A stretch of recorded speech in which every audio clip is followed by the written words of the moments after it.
Welcome to the Grit Diaries with Mon and Maz, a place where we share real stories meets real transformation. Each episode, we share the journeys of everyday people who's faced life's hardest moments and found their way to hope, healing, and purpose. May their courage inspire you and in the world around you. Let's get inspired. Today we have Cecilia McKenzie, a proud Wiradjuri woman and an absolute advocate for self-determination and the key to learning. If you're interested in stepping forward into a better future, you must listen to Cecilia McKenzie. She's got stories of resilience that will inspire you.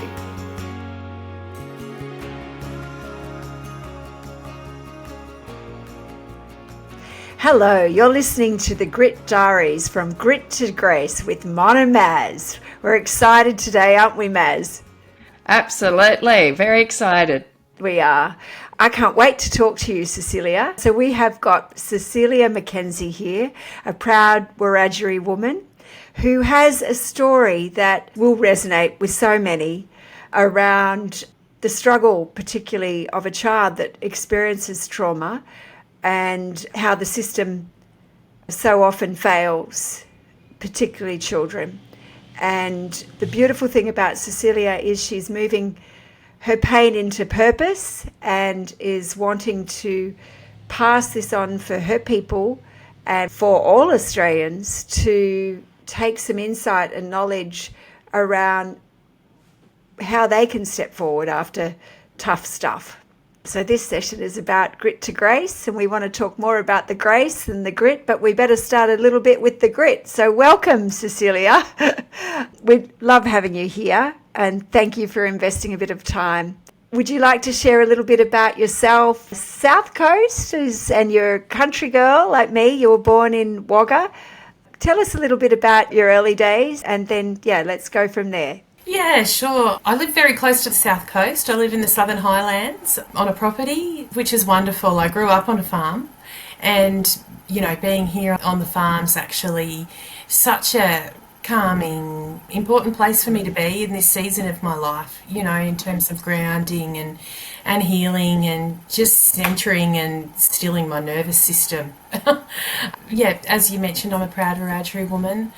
Professionally, I've got a background in counselling, community work, policy advice, advocacy.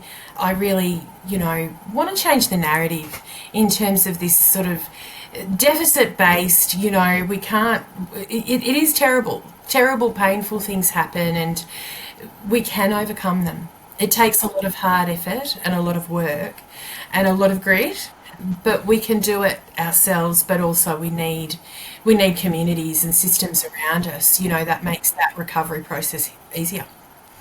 And Cecilia, I love how you've actually come into this space with wanting to create change and to change the narrative. I'm wondering if you can take us back before the challenge, the part that we're going to sort of find out more about what happened to you as a young person. What was happening for you prior to that? Were you footloose and fancy free as a young thing? What was happening in your world prior to what you're going to talk about today? Yeah, sure. Look, as a young girl, I was a bit of a dreamer. I was always a bit of a dreamer and a conjurer of fun. I remember, and I still am, completely awestruck by the wonder of nature. I would wander. I grew up on a farm, and I'd find myself wandering in the bush and riding my bike, and quite a happy-go-lucky child. Really, there was complexities. My parents had their own challenges in their relationship. They were both in recovery. I like to laugh and say that I'm a 13th step baby. My parents. Yeah. And yeah, I think there's a few of those that have been born. Yeah. So look, it was. I knew that people loved me. I knew that there was love around me. It was not perfect at all, but, it was a good childhood in some ways. Complex childhood. It got really tricky when I was 10. I can't actually remember a lot before I was 10 because it was such a significant thing to happen. But, I do remember some memories, and it was not as complex. So when I was 10, I was playing with my cousins in a park, and I just want to flag that this might be confronting for some people. And just to that point, and I know Sim's probably thinking the same thing, is just before you delve in, it's quite a challenging story. If anybody here listening into our interview today is feeling triggered by what they're listening to and have some emotion around it, please reach out to Lifeline. Sim, you've got the number? Yes, I do have it. It's Lifeline number 131114. Thanks, Sim. You've saved me. But yeah, sorry to interrupt you, Cecilia. Yeah. So you are only a young thing. You're only 10. Did you have siblings? Yeah, I do. But my siblings are from subsequent relationships of my parents. I grew up with one sibling, but she was a lot older than me, with my sister, and she was a lot older than me. And my mum and her were away for the weekend, and I was visiting family in a small country town and went off to play with my cousins in the park. And, you know, we were putting leaves, dried leaves on the slippery dip and sliding down. And I remember it vividly because the leaves were crunching as we were sliding down. And a gentleman came over, a man came over and approached us. He seemed a bit older, and I noticed he had a hearing aid.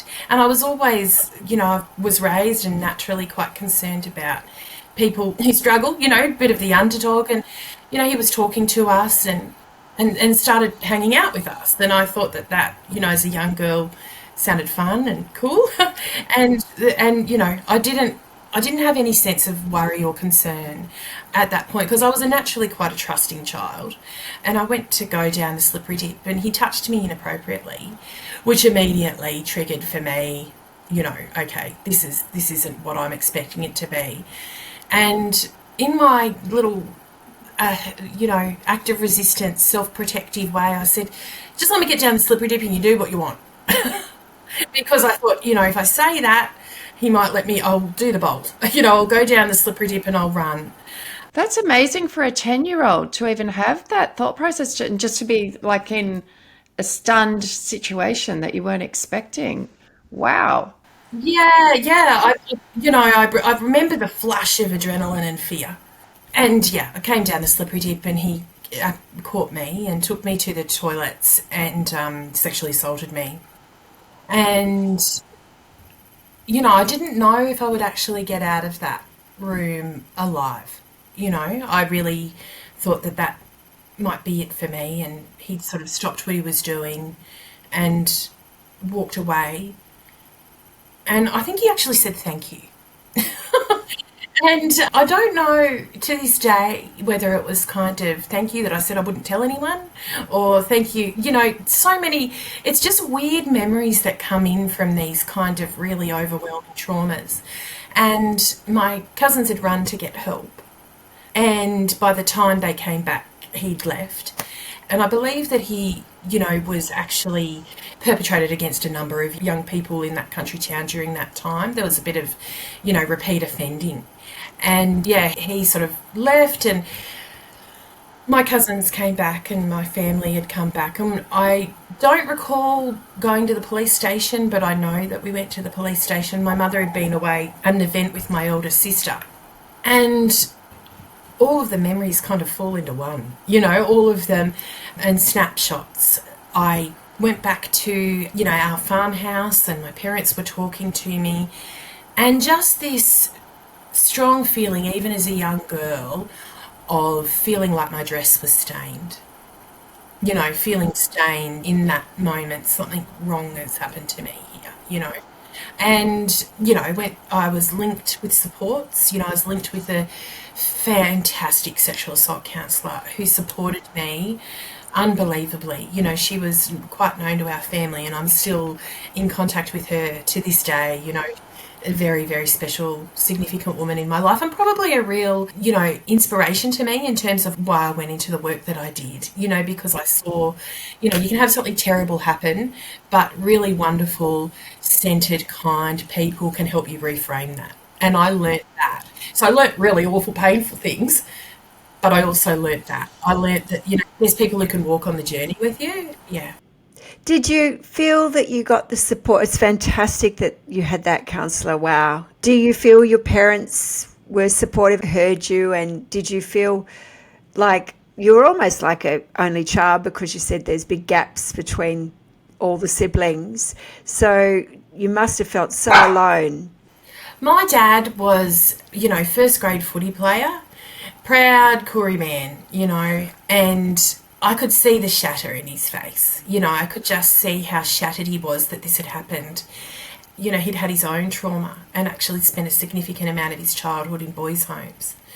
And he, the words parents say to children and they don't realise the impact of them. I remember that evening when my parents came home to the house and we were there, and he said to me, "Why didn't you fight?" And for him, that was like, we're fighters, we're proud, strong warrior people, For me, that resonated with me, and I was kind of left with the concept of, why didn't I fight? Not ever at all intended to harm. My father loved me greatly, but that was his own wounds, Yeah. He would have felt so powerless, and you can see a father saying things like that. I hate to say it, but it's true, don't they? They feel so powerless. So he was just expressing what he actually felt he wanted to do for you. Yeah, yeah. He wanted to fight for you. I believe so. And my parents, during that process, so there was quite a lead up to court. And, I was going through therapy, and my parents' marriage really started to disintegrate during that time. I think that there was a few cracks even before that incident. I personalised it like most children do. Yeah, you would have said it's all my fault. Yeah. So I think it was, if not just before or after the court appearance, my parents' marriage ended. And look, I was touching on it before, this is back in the early 90s, and we've really come a long way in terms of how we support young people, when they're making disclosures. Now, it's improved incredibly. At that time, I actually, in the small country regional court, had to stand on the dock, sit on the dock, give my evidence, and face my perpetrator. And that was, it was harrowing. Just the fear. I remember my legs being jelly, and yeah. Just salt to the wound, and much more than salt, right? Just terrible. Yeah, very, very shaming. And, when they were asking me questions, I was only little, I was 11. So my mind and the way that I was processing the things that they were saying to me felt like it was all my fault. I'd created this situation, but he was actually found guilty. And then sort of that situation, I kept in therapy, and it was just my mother and I on the farm. Just the two of us. My sister had moved out, my parents had separated, and my mother really would isolate herself. She was a nurse, and a night shift nurse. And I can only imagine, like, as a mum, the story got pretty richer, but we haven't got time to get into that. But a lot of other stuff came on in my adult life, which has really informed my empathy and love for my mum, because it's a big gig being a mother. Just before you go on to the situation with your beautiful mum, I just want to pause for a second and acknowledge you for sharing what you have. There's no lightening up what a really horrific, traumatic experience that you had as a young person. And I think for the listeners out there that have experienced similar or, have had their own trauma, obviously childhood trauma is just like nothing else that we have. And for your bravery and courageous self to come on and talk about this, it's giving a voice to those that might be listening, and I want to thank you for that. And there we can completely understand that there has been a long journey to get to this beautiful woman that's presenting today, that has done a lot of work and a lot of dedication to get there. So from that sense, I just want to offer the listeners some hope that wherever they're at in their journey, it's clear, Cecilia, that is because of your people around you, but that, you are now in a position that you are wanting to share, and you've done so much in this space as well. So I just wanted to pause just for a second to acknowledge that as you sort of go into talking more about your beautiful mum. Yeah, and if I can say one more thing, Cecilia, it is admirable that you share this story and the importance of naming to tame. And I've heard a definition of trauma, which I think is a really fantastic one, which is trauma is the untold stories that we keep within our body. And I think every time that you share, not that we encourage free sharing, but when you're in a safe space with people who you can trust and that care for you and care genuinely about the story that's about to be shared, it must make a little moment. It must be a slight step forward in healing. Certainly in my experience, in my own lived experience, I know when I've shared something with someone that has helped me, really makes a difference. So thank you. And also, it takes out the shame of it. When you're a survivor of sexual assault, shame is so thick on you. It's so thick. And it, led me into choices and seeking validation and acceptance and, compounded the trauma. With those unprocessed traumas, they got compounded and they got bigger, bigger and bigger and bigger. It's, that analogy of caring for your inner child. My little inner girl, she was beaten and bruised, and I dragged her along for a bit. But, she's pretty resilient and she's pretty assertive. And the nurturing that I've given her has meant that now I can sit with her and she tells me where we need to tend to. So, Cecilia, thank you so much for sharing that part of your story. And I know the story gets bigger. So if you'd like to share a little bit more about how you stepped forward as an adult carrying what you were carrying, and tell us a little bit about that pathway and what happened. Yeah. So when I was 11, before I went off to school, actually, it was my mother and I on the farm. And my mother's mental health, we didn't have the same systems and support at that time, but my mother's mental health was declining. She was a night shift nurse, working, lots of stuff going on for her. And my mother was she's a tall, 6-foot woman and very stoic and stunningly beautiful. I'm a brunette, but my mother is very blonde and tall and, gorgeous woman. I never saw weakness on my mother. I never saw it. Until one morning I came out of my room getting ready for school, and she was sitting and she was crying. And I said, Mum, what's the matter? Are you okay? And she said, we've only got $5. This is all I have. We've got nothing. And she was very overwhelmed and upset. And I said, it's okay. I don't need a lunch order. We've got stuff in the cupboard. It's all right. And that stuck with me all day. I remember feeling really uneasy all day at school, Came home and Mum was very quiet, but nothing remarkable. I woke up in the middle of the night, and we were 45 minutes away from the closest town, and my mum had taken every pill in the house and drank. She was trying to end her life. How old were you then, do you think? I was about 11. It was huge. It was excruciating, and calling my auntie. I called my auntie to settle me down. She was my mother's older sister. God rest her soul, she was a really beautiful woman and a Miss Fix-It for my mum and for us. She would often turn up when things were turning to custard. She calmed me down and then, called the ambulance, and, we waited, and my mother was really in a bad way. That I felt really, if that hadn't happened to me, my mother might not have done this. So again, I internalised all of the blame, shame, took it all on in myself. This is you. Your fault. And what we know is the difference between guilt and shame. Guilt, I've done a bad thing. Shame, I am a bad thing. And that really was a theme throughout my life after that. It was a story you told yourself. Yeah. I'm not okay. I'm responsible for Yeah, other people's yeah, misfortunes.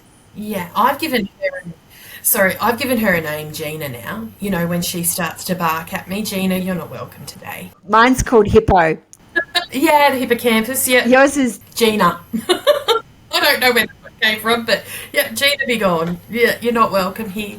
So yeah, and look, people didn't realise, you know, that mum went to hospital, obviously she survived. As part of my, you know, what had happened to me, I was actually awarded a scholarship to be able to leave town and go to boarding school. You know, because my perpetrator was kind of, you know, wandering around and there was risk that I'd see them. And, you know, for me also, it was a bit of a restart, a bit of an opportunity to get out of town. And I think too, a bit of respite for my mother. You know, the concept that mum wasn't coping and that going to school. And so I went away to boarding school, and for me, it was, and this is where the story gets good. You know, it was a reset. I could, you know, show up as myself, away from what had happened. It was an all girls boarding school, and some people don't, you know, agree with that concept. For me, it was such a safe, beautiful environment. All women around me, the nuns were very kind to me. I have no doubt they had a bit of understanding about what had happened for me. But I didn't think about it, to be honest with you. I was just so excited to be with all of the other girls.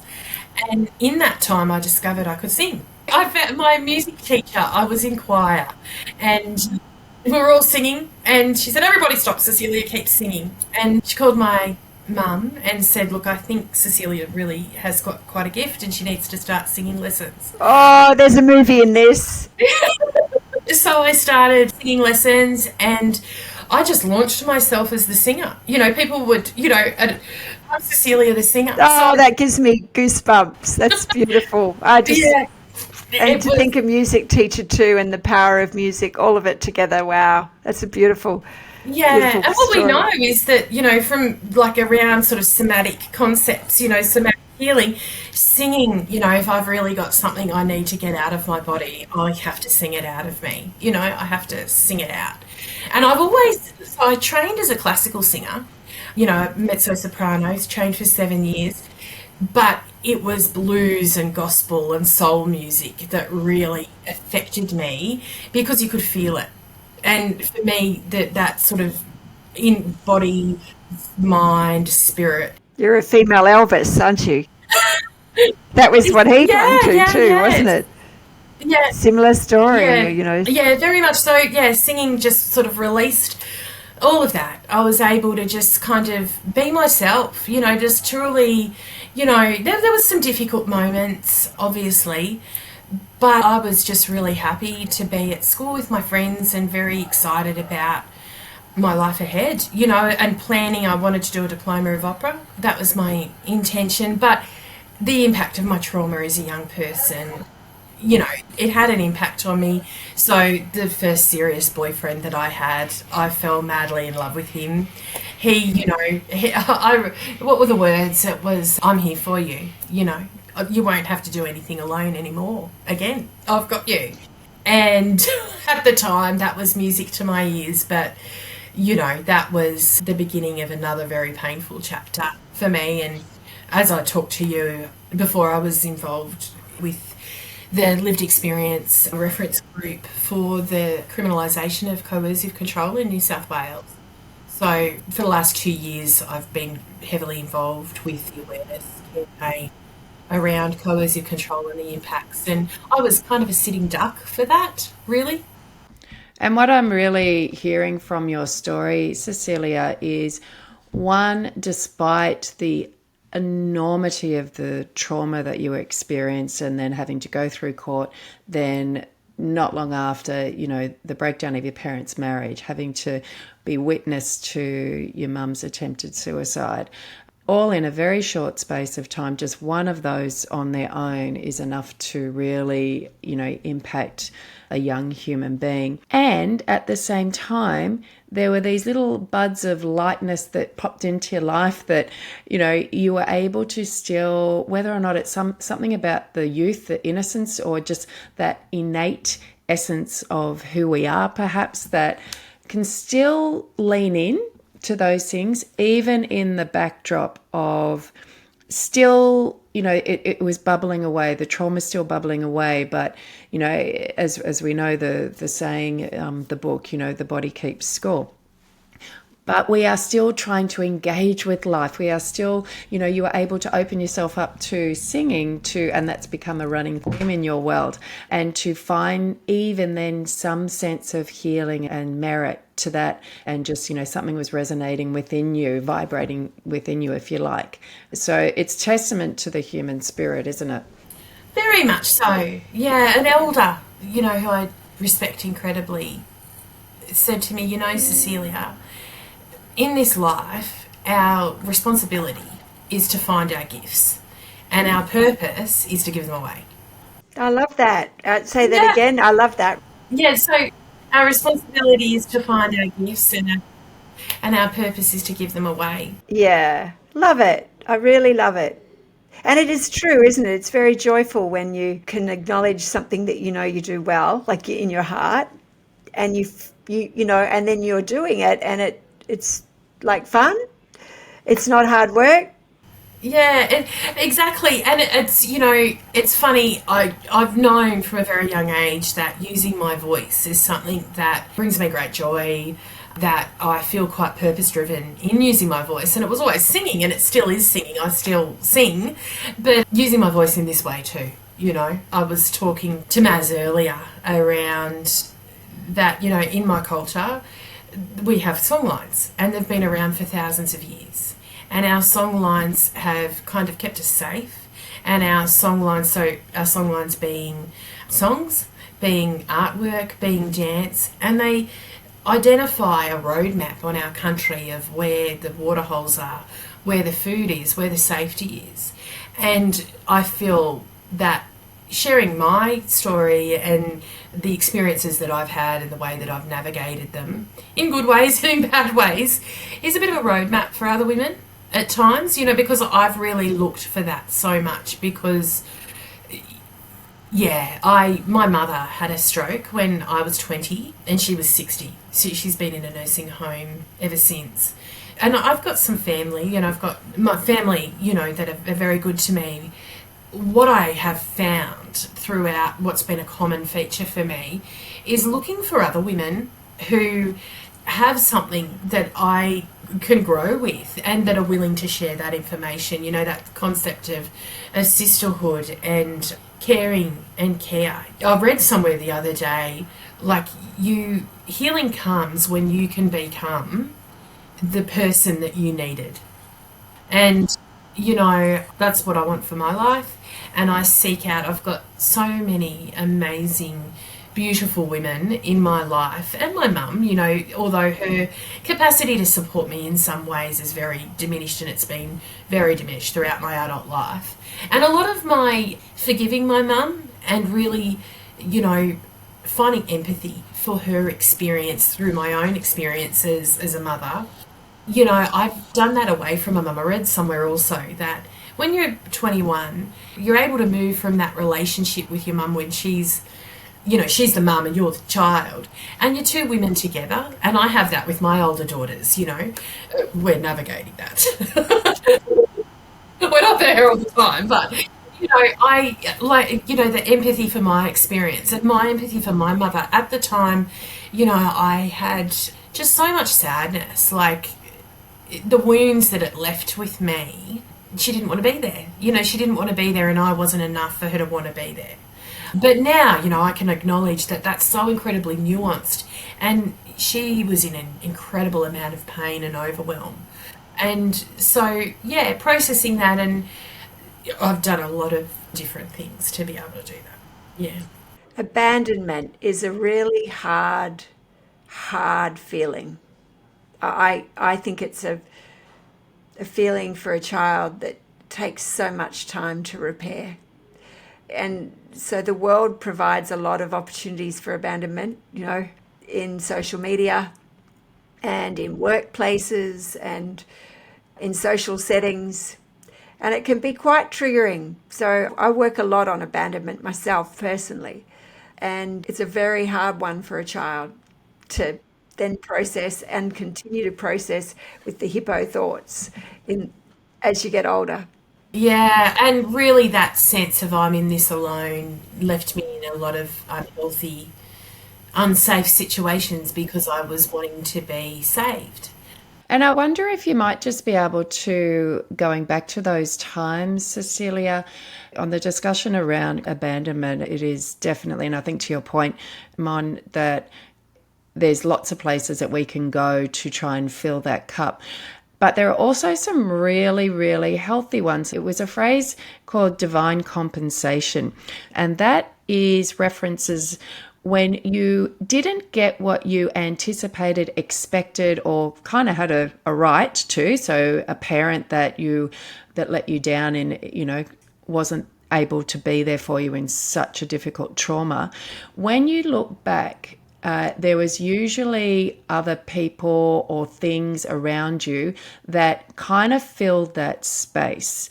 And so that is other mentors, just a key person. Friends. Yes.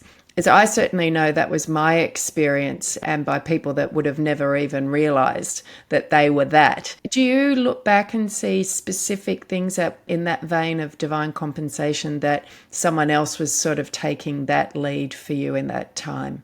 Totally. Yeah, at the time I'm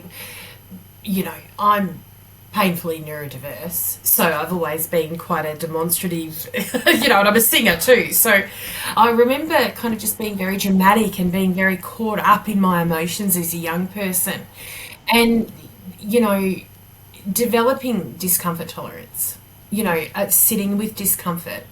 It's not going to kill me. This is really uncomfortable. I feel incredibly alone.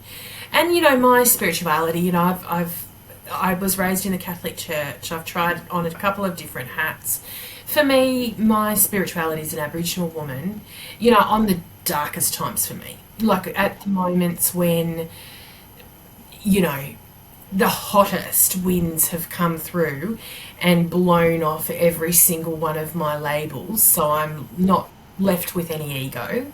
I'm just left with pain. And, I've had that at other times in my life. When I can truly surrender and open myself to, I don't have any control here, engage with a bit of radical acceptance, like this is what it is, this is what's in front of me, things conspire, that divine, I feel like a chorus of my ancestors around me. And I know it sounds like unusual, but I feel them, and I felt them then too. Did you? I love that. And so did Maz. We both went like that at the same time. Yeah, no, I've certainly, because as an Aboriginal woman, I believe that our people are far more potent and powerful when they pass to the dream time. When they go to the other side, they've got ways that they can conspire to improve, to put things in front of you if you're willing to see them and if you're willing to engage with those things. And yeah, I've got some pretty amazing ancestors. Yeah, they've got my back. And I think that singing, that teacher that saw your gift in singing would have been another one of those beautiful people that came along with divine compensation. Yeah, my counsellor, who was, incidentally, it was probably a conflict of interest. I didn't add this, but she was my mum's very dear friend. And she was working at the community centre as a sexual counsellor. Yep, she would have loved you as well. Oh, she taught me to swim. She taught me to swim, and she taught me to navigate what's left. Sorry. That one got me. A shout out to that lovely lady for you. Yeah. Hopefully she'll get to listen to this. Yeah, good person. Really, really good, no-nonsense person. They're my favourite people. I think when you've experienced significant trauma, I really like cut and dry people. I like very direct, cut and dry people. Yeah, don't leave me guessing. Just tell me as it is. So we're now going to walk ourselves through the last part of our conversation here with the beautiful Cecilia McKenzie, who is kindly sharing her story of dealing with some childhood trauma, but how she's turned, as Mon would say, her pain into purpose and really gone on to do some incredible things. In this part, we want to hear from you, Cecilia, about what your nuggets of wisdom are in around what some key things that really helped you move forward and what you've learned from it, that our listeners, our viewers are able to hold on to as they walk their own journey. The truth, if we spend our life stilling ourselves, healing ourselves to listen to the truth of our wisdom, our internal wisdom, we all have that. Life is really complex and noisy, and things come our way and we don't always hear it. But it starts off as a whisper. It starts off as a little gentle tap on the shoulder. Then it's a whisper. And then it gets a bit louder. And then it starts yelling at you. And then everything turns to custard and you're left in the wake of it all. But there's actually, I'll never say it was okay what happened to me. I'll never, it wasn't my fault what happened to me. My healing is my responsibility though. Nobody else's. Nobody can do that walk for me. Nobody could, meet those paths. And being a mother, the most important gift I want to give to my children, my daughters, is the capacity to be self-reflective and sit with their wounds and sit with the pain and process the pain, because that's your responsibility. It's not your fault, but it's your responsibility what you do with what's left. And you can't walk around that mountain. You can't walk through it. You've got to go right over the top of that sucker. Yeah. But on that journey, you learn so much stuff about yourself. And, I kind of link it to, when a bodybuilder builds the weights, they actually tear muscles. They actually do these little micro tears, and in that process, they build their muscles. I feel like each time you face the hard stuff in a healthy way and you sit with it and you process it and you let the wisdom that it brings you bubble to the surface, you've got more grit for the next thing, and you've got more the next thing, and then the next thing. It's not all rosy and it's excruciating. Like, I'm pretty put together today, but some days I'm not. And that's okay too. Yeah, the all goes to custard. Going to borrow that. Those wisdoms are amazing. And don't we look forward to when we have the souffle days, So the custard days, it makes the souffle days even more wonderful. So, but the custard days aren't that pleasant when you've got to sit in it.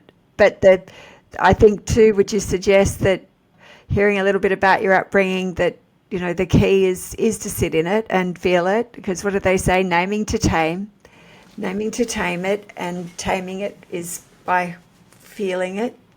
And yeah, very much. And if it's too much, don't sit in the room by yourself, where no, like the opposite to addiction is connection. That's right. We're communal beings. It's, reach out to safe places, because when we tell our truth in safe places, we free ourselves. I grew up on a farm and there was some very lonely, isolating times. Now, I'm here on a farm and the narrative's shifted completely. I love, we were over in Goulburn, my husband, I found a really safe, beautiful one. We were off at an event. We're coordinating the Goulburn Country Music event. So we're with a group of board, and it's an opportunity for people who love music to just come and connect and enjoy. And we had our first one yesterday, and it was exhausting and exciting and wonderful. And my husband and I looked at each other and said, time to go to the farm now. Time to go home. Had enough. Yeah, listening to you and the sharing of stories for future generations is that storytelling that has got so lost in in so many ways, particularly face-to-face, the storytelling. This is a lovely storytelling, and our First Nations people have taught us the power of story time, but we lost it for a long time. And if you follow some of the mental health readings, with sort of the invention of Facebook, even though people are sharing stories, led to the drop of sharing stories, which is kind of a whole and disconnection. And Johann Hari talks about it, that lost connections happened as we introduced social media. Absolutely, absolutely. I love what you've shared. And I think, just even you've just come straight in with, the truth of your internal wisdom. I love that. And I really am hoping that the listeners can lean into that. And it's such a simple thing, but how often do we turn off that inner voice, that little tug, that physical feeling, and we just tune out? And as you say, so the wisdom can come through with that little bit of a whisper. But if we're not paying attention or not trusting it, exactly, Sim, in comes the Mack truck. But it's like, it will get you. I also love what you've shared about that it's our responsibility to discover our gifts and our purpose to share them. I love that. Beautiful. Yeah. Oh, well, really grateful for your contribution and knowing how important it is to share your story, Cecilia, because it's only through this that we can find a better healing world than what we've got. It's a beautiful, beautiful word when you are recognizing someone has something to share that's very painful. And words of sympathy are often very destructive, like, oh, I feel for you, or oh, you poor thing. Sayings like that are so destructive. And that's a really beautiful suggestion, is just to say, what do you need from me? Yeah. I'm here. Well, we're so grateful you're on the Lived Experience Advisory for New South Wales Government. I applied for that, so I'm glad you got accepted.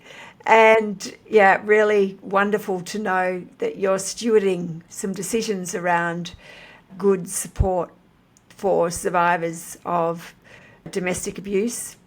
And it's really terrific to know that you're a part of that, Cecilia McKenzie. We are really, really grateful to have you on this show, Kintsugi Heroes and Grit Diaries, From Grit to Grace. You have so much beautiful grace around you. You've really touched my heart with so many wonderful wisdoms. Is there anything else you'd like to say, Maz?